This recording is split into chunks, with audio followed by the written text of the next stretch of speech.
Cameraman यो गिरीश भूतम पाठक च के साथ भव्यम च सर्वम यश्चादितिष्ठति कैमरामैन गिरीश स्वरेश्च च पाठक के केवलम साथ तस्मै ज्येष्ठाय ब्रह्मणे नमः। उस परमपिता परमात्मा को प्रणाम करते हुए, माँ सरस्वती को प्रणाम करते हुए आप सबकी पावन उपस्थिति को प्रणाम करता हूँ, मंच को प्रणाम करता हूँ। भैया बहुत अच्छा संचालन कर रहे हैं, अभी भाई पढ़ के गए, बहुत अच्छा पढ़ा। हमारी शुभकामनाएं वो इसी तरह से आगे बढ़ते रहें। मैं लिखने की थोड़ी बहुत तुकबंदी करने की कोशिश करता हूँ और जो भी लिखा वो आपके सामने रखता हूँ। मेरा जो आयु है वो जिस तरह की लिखनी चाहिए उस तरह की चीज़ों को लिखने की जगह मैं ओज में लिखने, मैंने देश की वंदना करने का प्रयास किया है।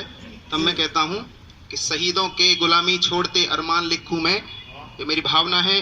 मैं क्या लिखना चाहता हूँ, मैं हास्य नहीं लिखता, श्रृंगार नहीं लिखना चाहता। क्यों लिखना चाहता हूँ, क्या लिखना चाहता हूँ कि शहीदों के गुलामी छोड़ते अरमान लिखूं मैं, कि भारत देश का प्राचीन गौरव गान लिखूं मैं।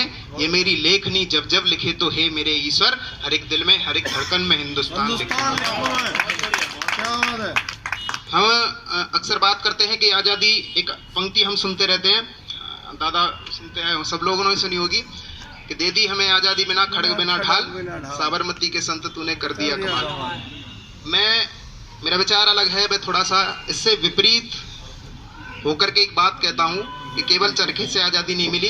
लगभग 7.5 लाख लोग थे जिन्होंने अपने आप को आहूत किया, तब जाकर के आज़ादी मिली। तो इसके विरोध में एक छंद में पढ़ना चाहता हूँ कि लंदन से दिल्ली तक शोर घन घोर हुआ, लंदन से दिल्ली तक शोर घन घोर हुआ, तब जाकर के हाथ आई है स्वतंत्रता।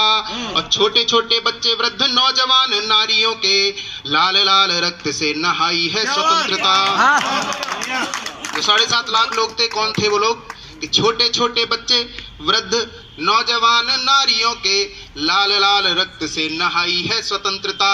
और सिर्फ चरखा चला करके मिल पाती नहीं, सिर्फ चरखा चला करके मिल पाती नहीं, फांसियों के चूमने से आई है स्वतंत्रता। कि सिर्फ चरखा चला करके मिल पाती नहीं, फांसियों के चूमने से आई है स्वतंत्रता। और लाखों देशवासी हो गए थे बलिदान जब, तब जा करके मिल पाई है स्वतंत्रता, तब जा करके मिल पाई है स्वतंत्रता। दादा का आशीर्वाद मिला। जब शुरुआत कर रहे थे दादा साहब भदावरी जी, तो वो कह रहे थे वो रिटायर होकर के उन्होंने लिखना शुरू किया, रिटायर होकर के उन्होंने लिखना शुरू किया। मैं सारे रिटायर वाले, हमारी तो लगी नहीं अभी तक। चलो हम भी कभी रिटायर हुए तो पहले हम बस उसी का वो जगह भरने की कोशिश कर रहे हैं।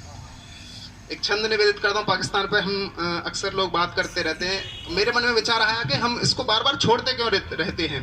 तो मुझे जो जवाब जो मेरी समझ में आया वो आप लोगों के बीच में रखता हूँ। नहीं, वीर रस के और पाकिस्तान को छोड़ दें वो तो संभव ही नहीं है। आजकल तो पाकिस्तान वैसे बौखलाया हुआ है। तो वो जो मेरे समझ में ये आया कि क्यों हम माफ कर देते हैं, वो पंक्तियां निवेदित करता हूँ कि राम और कृष्ण वाले रक्त का उबाल है जी, राम और कृष्ण वाले रक्त का उबाल है जी, दैत्य से डरे हैं ना शैतान से हैं हारते। और आए घर राष्ट्र पर कैसी कोई आपदा तो मिल के माँ भारती के संकट है टारते। और अच्छे अच्छे दम्भियों के दम्भ को किया है चूर, अच्छे अच्छे दम्भियों के दम्भ को किया है चूर, हम भारतीय रौद्र रूप जब धारते। पाकिस्तान तुझे किया बार बार माफ क्योंकि शेर बब्बर हैं हम कुत्ते नहीं मारते, शेर बब्बर हैं हम कुत्ते नहीं मारते। एक सबकी इच्छा होती है कि तिरंगा हमारे प्रतीक, हमारी आन बान शान, और एक बड़ा सौभाग्य होता है कि अगर तिरंगा कफन के लिए मिल जाए। तो पंक्तियां निवेदित करता हूं। सबकी ये सोच रहती है कि दंगे नहीं होने चाहिए, पर मेरी सोच थोड़ी अलग है। मैं चाहता हूं दंगा होना चाहिए। और वो कौन सा दंगा होना चाहिए जी? दंगा होना चाहिए। और वो निवेदित करता हूँ आपकी अदालत में, वो पंक्तियां रखता हूँ। आप सहमत हो तो बताइएगा कि भारती के बेटों में ना हो कभी भी युद्ध किंतु, जो आपस के लड़ाई झगड़े हैं वो ना हो, कि भारती के बेटों में न हो कभी भी युद्ध, किंतु उग्रवाद के विरुद्ध दंगा मांगता हूं मैं। और छोड़ मत पंथ संप्रदाय और जाति धर्म, राष्ट्र प्रेम की दिलों में गंगा मांगता हूं मैं। कि छोड़ मत पंथ संप्रदाय और जाति धर्म, राष्ट्र प्रेम की दिलों में गंगा मांगता हूं मैं। हिंदू मुस्लिम सिख बौद्ध जैन ईसाई को, कि हिंदू मुस्लिम सिख बौद्ध जैन ईसाई को राष्ट्रभक्ति से ही मात्र रंगा मांगता हूं मैं। और भारत की मिट्टी में ही त्यागो निज प्राण, और अपने कफन को तिरंगा मांगता हूं मैं। अपने कफन को तिरंगा मांगता हूं मैं। बस इतना ही रखूंगा। धन्यवाद। आपने सुना।